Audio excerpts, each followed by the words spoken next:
Bonjour à tous et bienvenue sur la chaîne de Finlo. Donc aujourd'hui, c'est une vidéo un peu spéciale. C'est une vidéo qui célèbre donc notre 10e client qui s'appelle Ange Balma Frédéric et qui est le cofondateur de la société Lifiled. Lifiled, il va vous en dire plus sur ce qu'ils font et surtout sur notre collaboration et sur son aventure entrepreneuriale. Donc c'est sa deuxième aventure entrepreneuriale et il est devenu client de Finlo donc en juin de cette année. Donc voilà, je vous laisse en bonne compagnie de Ange et de moi-même. Et si vous avez des questions, n'hésitez pas. Si vous avez des commentaires, n'hésitez pas à les mettre en dessous là de cette vidéo. Abonnez-vous parce qu'il y a des vidéos toutes les semaines. Et puis, de façon générale, si certains d'entre vous veulent contacter Ange, n'hésitez pas non plus à nous mettre un message en commentaire. Je vous enverrai les contacts de la société pour ceux qui sont intéressés par leurs services ou par discuter avec Ange. Merci beaucoup et à très bientôt. Bonjour à tous, bonjour à toutes. Je suis Ange-Frédéric Balma, CEO de Lifiled. Lifiled est une start-up qui a développé une solution 3 en 1 qui permet d'apporter à la fois des solutions d'électrification, d'accès à la connectivité et d'accès à des contenus pédagogiques essentiellement agricoles et éducatifs. Grâce à nos solutions, on apporte à la fois au monde rural des solutions qui permettent d'électrifier les villages, d'apporter cette mise en relation entre vendeurs et acheteurs grâce à nos solutions, mais également aussi de rapprocher les familles tant sur le plan national que le plan international. Parce que grâce à toute la diaspora que nous, Africains, avons sur l'échiquier international, on est capable justement de les relier sans qu'il y ait un pont pour des communications qui avant nécessitaient des déplacements de 4, 5, 10 km avant de pouvoir communiquer. Désormais, grâce à nos solutions, c'est des choses qui se font instantanément, comme si nous étions dans une grande capitale et qu'on pouvait échanger avec nos proches, nos amis, nos vendeurs, nos acheteurs, pour pouvoir véritablement participer au développement de l'économie de nos différents pays. Super, merci pour cette présentation. Et est-ce que tu peux nous dire quel type de projet récemment ou quel type de client récent tu as eu et en quoi tu as vraiment permis d'apporter de la valeur en zone rurale? Merci. Alors, le dernier projet qu'on a réalisé, c'était le projet avec l'AFD à Bondoukou, qui a permis justement l'autonomisation des femmes en milieu rural. On leur a apporté à la fois de l'énergie pour alimenter une centrale de manufacturier qui permet de transformer la matière première, de conserver la matière première, leur mettre à disposition un cybercentre communautaire également pour apprendre des nouveaux outils informatiques, pour apprendre des réseaux sociaux, valoriser leurs produits, valoriser leur culture et montrer de la chaîne de valeur de production également agricole liée à tout ce qui est bio en Afrique, essentiellement en Côte d'Ivoire, dans cette zone de la Côte d'Ivoire. Donc, on a mis en place une chambre froide alimentée par le solaire qui permet désormais aux femmes de conserver la matière première, de commercialiser également, de transformer sur place et d'avoir des produits finis qu'elles commercialisent au quotidien. Donc, elles ont la chambre froide qui permet de stocker de la viande, du poisson, du poulet à commercialiser, ce qui était impossible auparavant. Donc là, on a mis l'accent sur l'autonomisation de la femme en milieu rural, sur la formation des femmes et de la jeunesse grâce justement à nos outils, puisque maintenant, avec le cybercentre, les femmes viennent apprendre désormais, elles viennent se cultiver, les jeunes aussi désormais apprennent désormais à pouvoir coder, à pouvoir avoir accès aux réseaux sociaux, à avoir accès également à la formation en ligne, aux différents MOOC, et aussi apprendre grâce à des tutos sur YouTube. Donc, on a participé non seulement à la partie éducative de la jeunesse, la partie formation des femmes, mais aussi à participer à l'accroissement de l'activité économique des femmes dans cette zone de Bondoukou. C'est super. Tu sais, une des choses qu'on a souvent reproché aux initiatives rurales dans le renouvelable, c'était justement de mettre de la lumière, mais on met de la lumière, mais on n'accroît pas l'activité, la génération de revenus. Et nous, ce qu'on a beaucoup aimé dans le projet de l'IFILET, c'est que, en fait, vous apportez des solutions pas seulement pour améliorer le quotidien des gens, mais vraiment pour leur permettre de créer de la valeur, d'apprendre des choses, de s'améliorer et de pouvoir, avec cette amélioration, générer des revenus qui leur permettent de commencer à établir une richesse. Donc, c'est vraiment ce qui nous a beaucoup plu dans votre approche, c'est que c'était une approche combinée. Il n'y avait pas juste, oh, on va ramener de la lumière en milieu rural. Non, on va vous connecter à un réseau, on va vous permettre de pouvoir avoir Internet, on va vous permettre de pouvoir montrer ce que vous produisez au monde entier et intéresser des gens pour qu'ils puissent acheter ce que vous produisez. Et aussi, vous enrichir, vous, en apprenant des choses sur le web. Donc, c'est vraiment une démarche honorable et on est vraiment très contente de la supporter. L'autre chose que je voulais te poser, Merci, Sandra. de rien dans cet entretien, c'est vraiment, tu n'en es pas à ta première aventure. Donc, ça, c'est ta deuxième aventure entrepreneuriale que tu conduis avec succès depuis. Et en fait, pour notre audience, je pense que ce qui serait très intéressant, c'est de dire comment est-ce que tu es passé du chiffre d'affaires zéro, du prototype de je cherche la meilleure combinaison, à aujourd'hui des centaines de millions de francs CFA de chiffre d'affaires. Quelles ont été les étapes clés du process et quel a été le moment où tu as vraiment, ou comment est-ce que tu as fait pour passer de cette étape donc de je cherche mon modèle, je cherche mon produit, je cherche mes premiers clients à je suis établie, je gagne des marchés, on m'appelle, on me contacte pour que je vienne, pour que l'IFILED vienne déployer ces solutions. Effectivement. En tout cas, merci de la question. C'est une question très pertinente qui est partie en fait de l'abnégation, du travail, de beaucoup de travail et de beaucoup de persévérance. Parce que quand on a commencé au début, tout le monde trouvait la solution utopique, simplement parce qu'ils ne l'avaient pas encore vue aux États-Unis, en France, en Chine.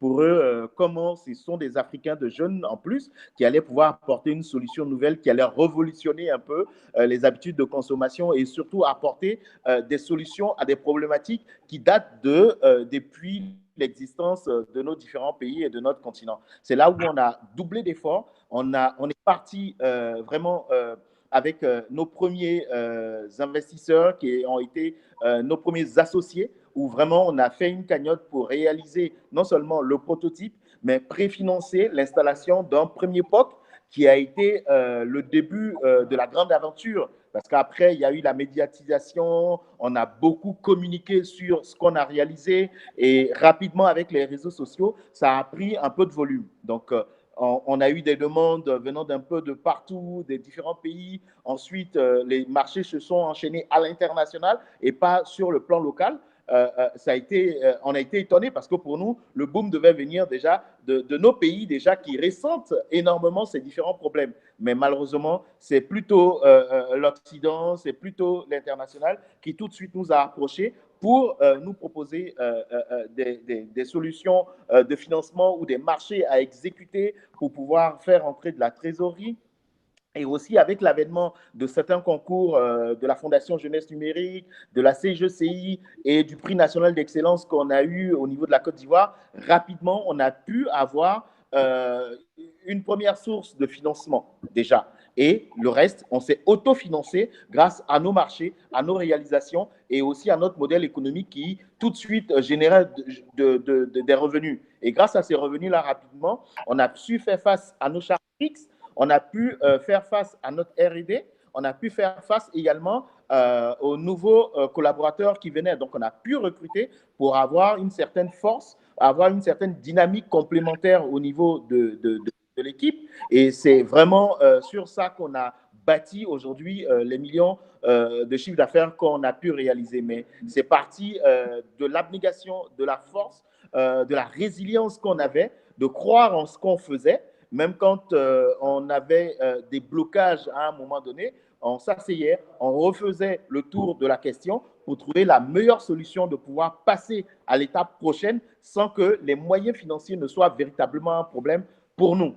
Donc, c'était plutôt la solution, c'était orienté utilisateur, c'était comment l'utilisateur devient le centre justement de notre activité. À partir du moment où l'utilisateur est satisfait, et qu'on génère du revenu, tout de suite, ça a permis, et grâce à nos activités aussi, puisque c'est ma deuxième vie en tant qu'entrepreneur, j'avais des sources de revenus liées à la première activité qui était une agence de voyage que j'avais développée par plaisir et je dirais, par envie, et ça a soutenu cette activité-là pour pouvoir arriver véritablement à cette croissance qu'on a eue sur l'Ifiled.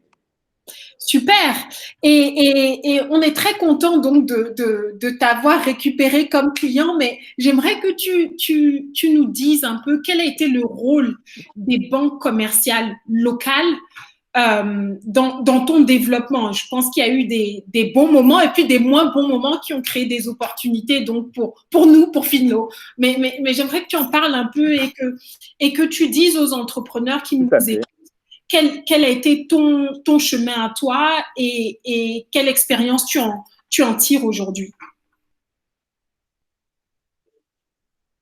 D'accord. En fait, tout part d'une bonne structuration dès le départ. Comme nous, on générait du revenu et qu'on était adossé à une banque commerciale, rapidement, ils nous ont fait confiance quand les premiers bons de commande sont arrivés. Nos premiers clients nous ont payé cash, donc ce qui a évité en fait d'aller solliciter la banque. À partir du moment où on recevait des paiements et qu'on a justifié tous ces paiements-là par une facture, par des bons de commande, et les bons de commande après qui sont arrivés, qui nécessitaient obligatoirement un financement, la banque tout de suite nous a suivis, nous a accompagnés. Là, on était en période normale, en griffe, je dirais. Donc, la banque n'a pas hésité. Donc, que ce soit au niveau de UBA où on a été lauréat du prix Tony Olumelou, donc ils nous ont accompagnés parce qu'ils nous avaient mis du site à disposition. Donc, ça a servi également à travailler. Donc, il y avait cette confiance, cette réciprocité-là. Et vu que l'activité était à sa deuxième, à sa troisième année, ils n'ont pas hésité à nous accompagner. Mais malheureusement, fort de la crise du Covid, avec tout ce que nous connaissons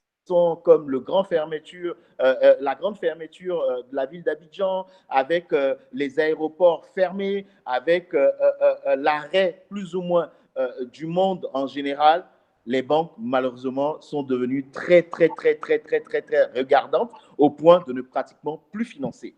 Tous les mécanismes que l'État avait mis en place, avait annoncé, malheureusement, n'a pas suivi. Donc, les banques n'ont pas forcément suivi. Le crédit n'était plus ce qu'ils voulaient faire. Ce n'était plus le financement, le préfinancement des bons de commande ni de l'activité.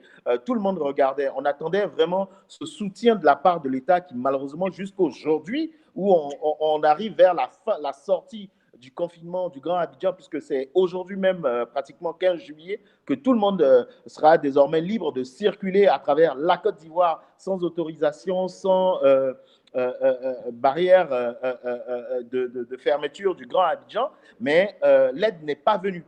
Donc, c'est ce qui a fait que nous, au même titre que tous les entrepreneurs de Côte d'Ivoire, les startups, les PME, on s'est retrouvés orphelins parce qu'aucun mécanisme ne nous a accompagnés, rien, aucun financement n'est venu réellement pour soutenir. Vous imaginez, depuis février, une activité qui est à l'arrêt, c'est des charges, c'est des employés on a formés pendant 3, 4, 5 ans pour les maintenir à des postes. Du jour au lendemain, les perdre simplement parce qu'on n'arrivait pas à faire face à la masse salariale. Il fallait à un moment donné choisir ou réduire la masse salariale, réduire certaines charges.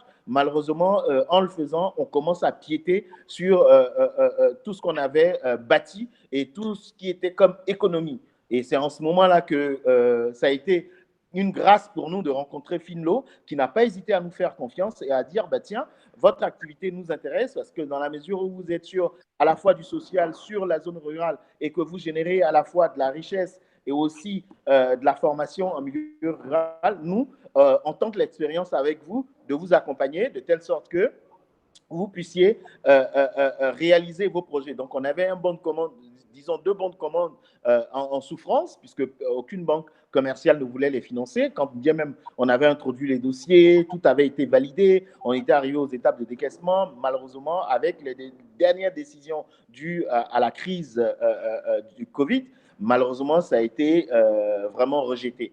Donc, Finlo n'a pas hésité surtout à nous accompagner. Ça a été en 2-3 réunions. Tout de suite, on a eu l'accord de financement, le temps de réunir la paperasserie et de recevoir le virement. ça nous a permis quand même de nouer une très belle relation et j'espère encore une relation qui va continuer sur le long terme. Mais on est satisfait du service de Finlo parce que c'est moins de paperasserie, moins d'intermédiation et puis une proactivité qui permet véritablement à un entrepreneur, à une PME ou à une start-up réellement d'avoir une trésorerie pour honorer des marchés ou pour avoir une trésorerie pour faire face à des charges urgentes qui pourraient générer des revenus pour rapidement rembourser le prêt ou la dette contractée auprès de Finlo. En tout cas, vraiment merci Sandra pour ce que tu nous as apporté. C'est vraiment venu à point nommé. On en avait grand besoin pour réaliser ces différents marchés qui étaient sur la table et qui ne pouvaient pas attendre parce que c'était des conseils régionaux, c'était une fédération nationale et il fallait honorer nos engagements de par la force qu'ils nous ont connue et il fallait garder cette image-là d'entrepreneurs sérieux, d'entrepreneurs modèles, mais aussi d'entreprises sérieuses capables d'honorer ces engagements tant vis-à-vis du donneur d'ordre, mais aussi de l'institution Finlo qui nous prête. Et c'est vraiment encore à travers l'interview, encore merci pour la diligence, merci pour ta disponibilité et pour ta réactivité qui aujourd'hui scelle un partenariat durable. Mais merci à toi, Ange, pour avoir persévéré, pour avoir cherché d'autres sources de financement, même si les banques initiales, on ne peut pas les blâmer. Je pense qu'il y a il y a des contextes aujourd'hui, des contextes réglementaires, des contextes de compliance, de conformité qui font que aujourd'hui beaucoup de banques n'ont aucune incitation en fait à prêter à la PME. C'est la réalité. C'est qu'il n'y a pas vraiment de mécanisme en place pour s'assurer que les banques prêtent plutôt aux PME qu'aux États ou aux organismes parapublics. Donc, mais c'est bien que tu aies tenu le coup et que tu aies cherché de toutes les façons possibles du financement pour pouvoir honorer tes marchés. Moi, ce que je tiens à dire dans la collaboration avec l'IFILET, c'est qu'une des choses qui nous a vraiment frappé, c'est la capacité à rapidement adopter les choses qu'on vous demandait. Par exemple, très tôt dans nos discussions, je me souviens que j'ai dit, voilà, nous, c'est hyper important que vous ayez une comptabilité en ligne. Et je ne savais même pas c'était quoi ton logiciel de comptabilité, mais tout de suite, tu as dit, pas de problème. Vous avez pris QuickBooks très rapidement. Donc ça, c'est vraiment des démarches qui nous permettent de s'inscrire dans un partenariat et pas juste dans un modèle où on donne juste un service à un moment donné et puis on oublie, mais vraiment à accompagner l'entrepreneur à se réaliser et à réaliser le potentiel de toute son institution. Donc, c'est nous qui te remercions d'être notre client. On n'a pas fait beaucoup de vidéos avec nos clients parce que certains ne sont pas forcément disponibles, d'autres n'ont pas envie de cette publicité-là. Et on est très content que tu aies accepté d'échanger avec nous aujourd'hui. Merci encore, Ange. C'est la moindre des choses. C'est le partage d'expérience et montrer avec beaucoup d'abnégation, ils peuvent y arriver, ils y ont droit tant que réellement il y a une opportunité qui pourrait générer des revenus pour eux et aussi leur permettre, parce qu'une dette, comme je le dis, nous engage. Il faut être en mesure de pouvoir rembourser sa dette et en ce moment, qui rembourse sa dette s'enrichit. Donc, pour nous, avec ces deux adages-là, on se dit, ben, on y va et on donne aussi l'opportunité aux autres de connaître les services de Finlo, d'adhérer et puis d'échanger et au moment opportun de solliciter Finlo pour un financement ou pour de la trésorerie pour accroître leurs activités ou pour financer leur bon de commande. Et ce sera non seulement plus simple, accessible et vraiment assez moins contraignant, contrairement aux banques commerciales, mais avec une confiance dès le départ entre l'entrepreneur et l'institution financière. Ben, merci beaucoup, Ange. Merci encore. Et puis, nous, on se parle bientôt. Et merci encore d'avoir partagé ton expérience avec nos auditeurs et nos clients aussi. Avec plaisir, Sandra. C'est à toi le merci. Et je te dis bon courage. C'est pas facile, je sais bien qu'en Afrique, il y a beaucoup de contraintes, il y a beaucoup de pertes de temps liées, par exemple, à la banque. Le virement avait été accordé très rapidement. Malheureusement, via l'institution financière, via la banque, on a perdu 2 à 3 semaines inutilement, simplement parce qu'il y avait le correspondant qui ne retrouvait pas le code banque de la banque de destination finale, ça a été du destinataire final. Donc, ça a été toute une tracasserie, mais tu as toujours été là. Rapidement, tu as pris le relais avec tes partenaires bancaires et rapidement, ils ont décanté la situation. Ça montre aussi tout le sérieux, tout ton engagement aussi à véritablement accompagner les PME et les startups à réaliser justement ce qui manque dans le chaînon du développement des entrepreneurs et des entreprises, des PME et startups en Afrique, c'est justement le financement. Ce seed et ce pré-seed-là qui permet à un entrepreneur, à une PME ou à une startup de faire le premier effet de levier et après de se voir euh, euh, euh, courir après par les fonds d'investissement, par des business angels. Et pour nous, en tout cas, bravo à Finlo, longue vie à Finlo et on sera toujours là pour épauler Finlo et Sandra pour réellement atteindre nos objectifs communs. Merci beaucoup, Ange. Et puis, longue vie à l'IFILED aussi. On a besoin de vous. Merci. À très bientôt, Ange. Merci encore. À très bientôt, Sandra. Merci. Bye bye. Merci. Au Bye revoir tout le bye. monde. Ça a été un Ciao. plaisir de manger. Pareillement. Bye bye.